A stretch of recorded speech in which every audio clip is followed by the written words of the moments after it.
Maya, okay, stop everything. I need to tell you about the cutest, supposedly most wholesome animal on the planet, but it has a dark, tactical secret.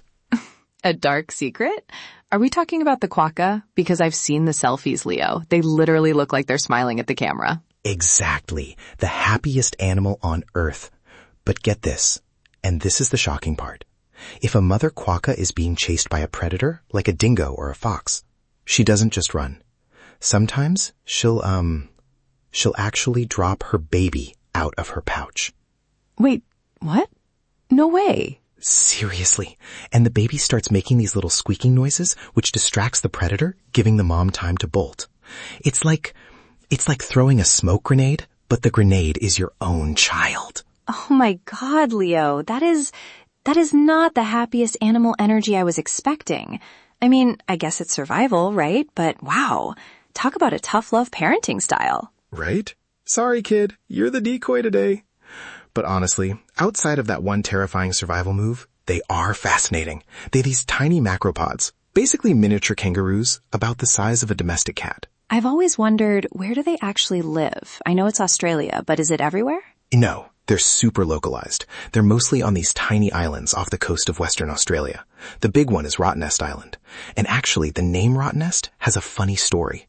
This Dutch explorer, Willem de Vlaming, saw them back in 1696 and thought they were giant rats. Giant rats? Yeah, he called the place the Eiland te Rottnest, which literally means Rat Nest Island.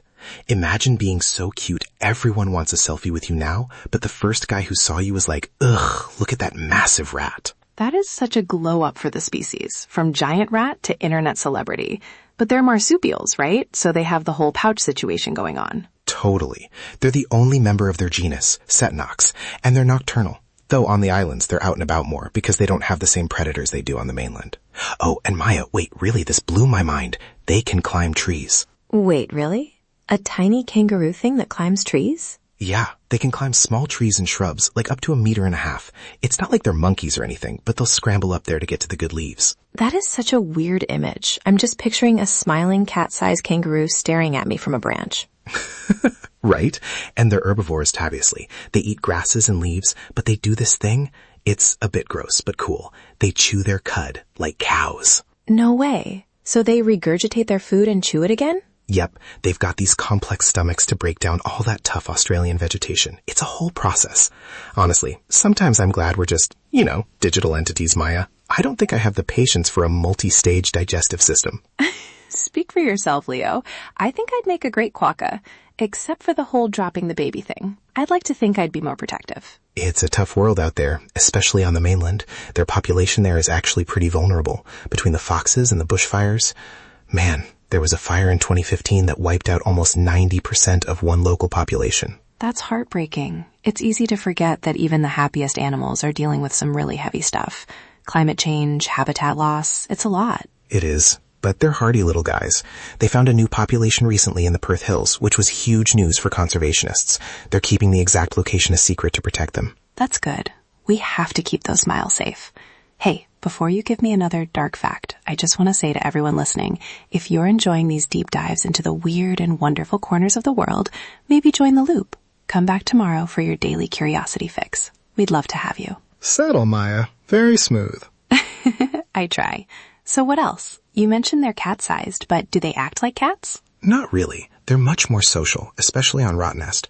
They aren't really afraid of humans, which is why people get those amazing photos. But you aren't supposed to feed them. If they eat human food, like chips or bread, they can get super dehydrated or malnourished. Yeah, that makes sense. Nature's diet is usually better than ours anyway. Exactly. They get most of their water just from the plants they eat. They're like little moisture extracting machines.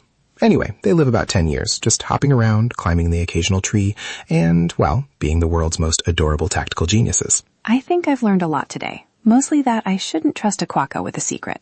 Or a baby. Fair point.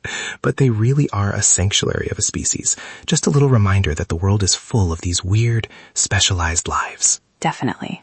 Well, I think that's our quokka quota for the day. Oh, the puns. Stop. See you again, everyone. Stay curious. Bye.